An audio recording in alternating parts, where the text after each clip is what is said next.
जय जगन्नाथ। आज मो तरफ किसी ताल मंजी आनी आम गाँ मुंडर जो मशाणी रास्ता नुआ रास्ता है नुआ रास्ता दुई पार्श्व किसी मंजी पोतीबा जाऊँगी। देखे कौन हूँ जदि वर्षार बची मंजी उठिला भल भाया जो उठिला गछ हो गले आम भी बहुत कम आसो। बिजुली घड़घड़ी आम भी रक्षा हो पार से कोशिश करुँची कि मंजी आनिक पोतियापाई चल आगू चल खोलिक मंजी पोतिया।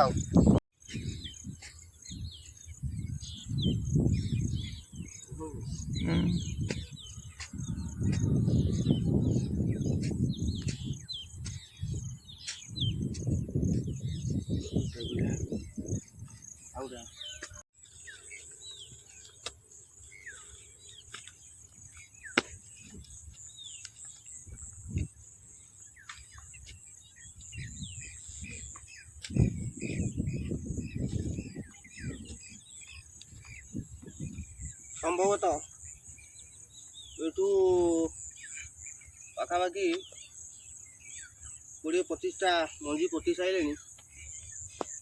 देखा जाऊ जदि 20टा मंजी पोती माने मिनिमम केतेटा भितर रहिबो केतेटा भासीज सेमि तो किसी कही हेनी।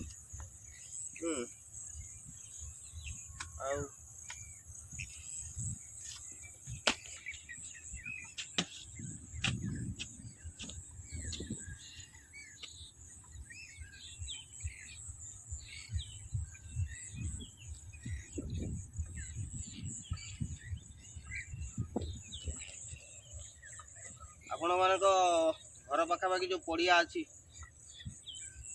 पड़िया किसी मंजी लगातु घड़घड़ी बिजुली परिवेश भी सुरक्षा हो। हाँ ये मोर पर्सनल प्रयास किसी गछ जदि उठी जाए बंची जाए आम गाँ भी काम कर भी अलग लोक सहायक कर बंधरे भी सुरक्षा हो जापर यही लक्ष्य रखी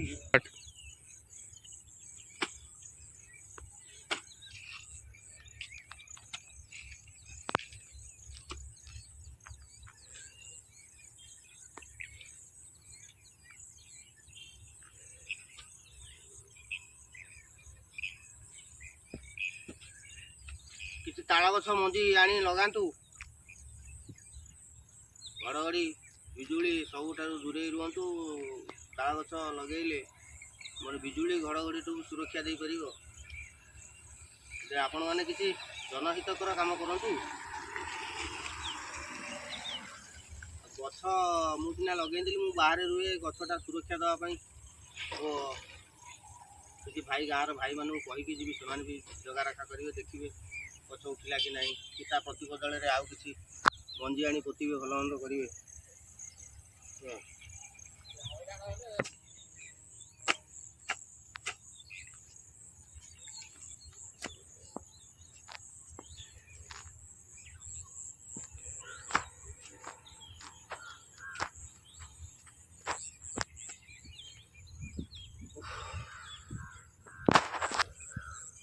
मोर ये प्रयास आपन को केमी लगिला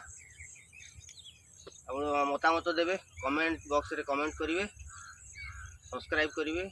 आगू जदि एमती वीडियो देखा चाहिए मो चैनल को subscribe like subscribe and comment करेंगे।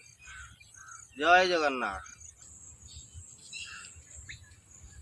मिनिमम यही रास्ता भीतर आम 30टा गछ मंजी पोती 30टा मंजी पोतिया तो हो गला। नेक्स्ट टाइम रे आउ किसी मंजी आनिबा पोतीबा पोती सारला आपन को निश्चिंत आउ गोटे ब्लॉग देखा चेष्टा करी। आज ब्लॉग एति आ विशेष किसी ना आपण मैंने भले रुहतु। जय जगन्नाथ।